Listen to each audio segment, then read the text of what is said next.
Good morning all students.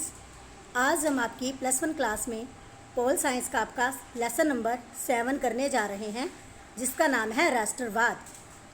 तो जो ये चैप्टर है आपका, ये अध्याय है, इसमें हम राष्ट्र और राष्ट्रवाद से संबंधित जितने भी विचार हैं या जितनी भी जानकारी है वो हासिल करेंगे कि राष्ट्रवाद क्या होता है।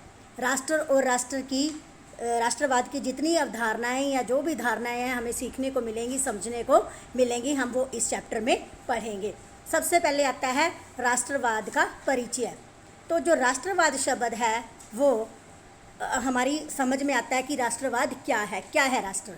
अगर हम जनता से इसके बारे में पूछें तो जनता इसका ये जवाब देती है कि राष्ट्रवाद होता है राष्ट्र के लिए भावना, देश के लिए बलिदान। ऐसी ऐसी बातें हमें सुनने को मिलती हैं जो उन्होंने राष्ट्रवाद के लिए अपने विचार रखे हुए हैं। तो गणतंत्र दिवस होता है, उसके ऊपर जो परेड निकाली जाती है वो भी हमारे राष्ट्रवाद को ही प्रेरित होती है। वो उसका एक बेजोड़ प्रतीक है जब हम राष्ट्र के लिए कोई परेड निकालते हैं। अगर पिछले शताब्दियों में बात की जाए तो जो ऐसे हमारी राजनीतिक सिद्धांत है उसके रूप में ये राष्ट्रवाद शब्द उभर कर आया है। तो जिन्होंने हमारा इतिहास लिखा है उस इतिहास में हमें ये बातें देखने को और समझने को मिलती हैं कि राष्ट्रवाद यानी कि राष्ट्र के लिए क्या क्या चुनौतियां सामने आई और हमारे जो नेता थे उन्होंने क्या क्या बलिदान हमारे राष्ट्र के लिए दिए और राष्ट्र को कहां से कहां ले आए। क्योंकि हमारा देश गुलामी की जंजीरों में जकड़ा हुआ था, तो इसको आज़ाद कराने के लिए हमारे बहुत से राष्ट्र नेताओं ने बहुत ज़्यादा कोशिश की। तो अब हमारा राष्ट्र जो है उस राष्ट्रवाद के लिए जो लोगों की भावना है वो बहुत ज़्यादा बदल चुकी है। लोग राष्ट्र के लिए मर मिटने की बात करने लगते हैं। अगर हमारे राष्ट्र हमारे देश पर कोई बात आती है तो वो अपने आप को न्यौछावर करने के लिए भी तैयार रहते हैं। ऐसा क्यों है? क्योंकि भारत देश में जो राष्ट्र और देश के लिए प्रेम है वो सब में ही दिखाई देता है। तो इसमें अगला आता है पॉइंट कि राष्ट्र और राष्ट्रवाद। अगर राष्ट्र जनता का अगर देखा जाए तो कोई ऐसा समूह नहीं है, मानव समाज में पाए जाने वाले अन्य समूह और समुदायों से ये राष्ट्र अलग है। समाज बनता है लोगों से, ठीक है, और राष्ट्र जो है वो हमारा लोगों के द्वारा ही बनाया हुआ राष्ट्र होता है, जिसमें राष्ट्र के लिए राष्ट्र में लोग रहते हैं, अलग अलग जातियों के जनजातियों के एक दूसरे से मिलते हैं, एक दूसरे के निकट आते हैं, ठीक है। तो जो हमारा ये राष्ट्र है इसके सदस्य के रूप में हम अपने राष्ट्र के जो अधिकतर सदस्य हैं उनको सीधे तौर पर कभी जान पाते हैं जब हम एक दूसरे के नज़दीक आते हैं या हमें एक दूसरे के बारे में पता चलता है। बहुत से राष्ट्र ऐसे हैं जहां पर समुदाय अलग अलग हैं और वो राष्ट्र को जोड़ने के लिए बहुत ज़्यादा कोशिश करते हैं। उसके बाद आता है साझे विश्वास, यानी कि पहला राष्ट्र विश्वास के जरिए बनता है। अगर हमारा राष्ट्र समूह नदी या भवनों की तरह नहीं है कि जिसको हाथ लगाने से छूने से पता लग जाए। राष्ट्र यानी कि साझे विश्वास का मतलब है राष्ट्र के प्रति हर एक व्यक्ति का विश्वास होना, उसे हर चीज़ का विश्वास हो, वो अपने राष्ट्र की तुलना में दूसरे राष्ट्रों से अपने देश को, अपने राष्ट्र को बहुत ज़्यादा अलग समझे।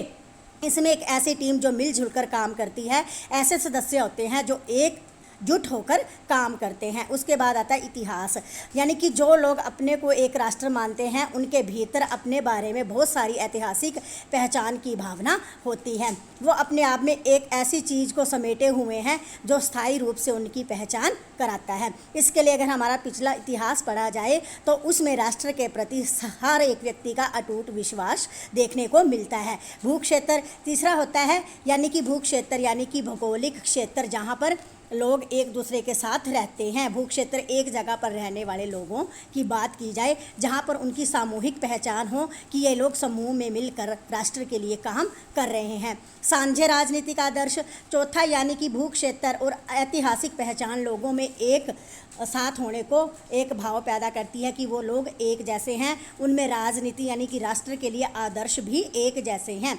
इसमें अगर सिद्धांतों की बात की जाए तो वो इन सिद्धांतों को भी स्वीकार करते हैं, यानी कि जो राष्ट्र के लिए सिद्धांत बने हैं या राष्ट्र की जो रक्षा के लिए हैं वो उन्हें मानने में कभी भी आनाकानी नहीं करते। साझी राजनीतिक पहचान, यानी कि ऐसे लोग, बहुत से लोगों का ऐसे मानना है कि राज्य या समाज बनना चाहते हैं जिसके जो राज्य और समाज में रहकर अच्छे काम को करना चाहते हैं। एक राष्ट्र के लिए वो सबसे आगे आना चाहते हैं, सारे रीति रिवाज एक जगह मानते हैं, ऐसे विश्वास से मानते हैं कि जैसे अगर हमारा कोई त्यौहार है तो हमें उस त्यौहार पर ऐसे मौक़ों पर छुट्टियां चाहना, ठीक है, एक ऐसे राष्ट्र के लिए प्रतीक बनना, उसको यानी कि एक दूसरे को करीब लाने की कोशिश करता है। अगर कोई त्यौहार है तो हम एक दूसरे के त्यौहार को बड़ी खुशी से मनाते हैं। और इससे हमें क्या पता चलता है कि जो हमारी सांस्कृतिक विविधता है वो अलग अलग होते हुए भी हमें एक जगह एक जैसा जोड़ने की कोशिश करती है।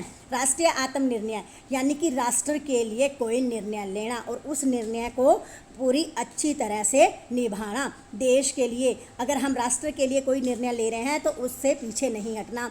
दूसरी तरह के अगर 19वीं सदी में यूरोप के सामने उस समस्या एक संस्कृति एक राज्य की मान्यता ने जोर पकड़ा कि हमारी संस्कृति भी एक है और हमारा राज्य भी एक है, तो लोग इस जो एक संस्कृति एक राज्य है इससे इस चीज़ को आजमाया गया। तो हर एक व्यक्ति ने बढ़ चढ़कर इसमें भाग लिया कि हमारी संस्कृति एक है, हमारा राज्य एक है। हम चाहे अलग अलग धर्मों के हैं, लेकिन अगर हमारी संस्कृति पे कोई बात आती है तो हम एक ही संस्कृति को मानने वाले देश में से हैं। हमारा एक ऐसा राष्ट्र है जहाँ हर एक चीज़ को बहुत ज़्यादा मायने दिए जाते हैं, चाहे वहाँ भिन्न भिन्न धर्मों के लोग रहते हैं, लेकिन सब धर्मों को मानने की वहाँ पर आज़ादी है।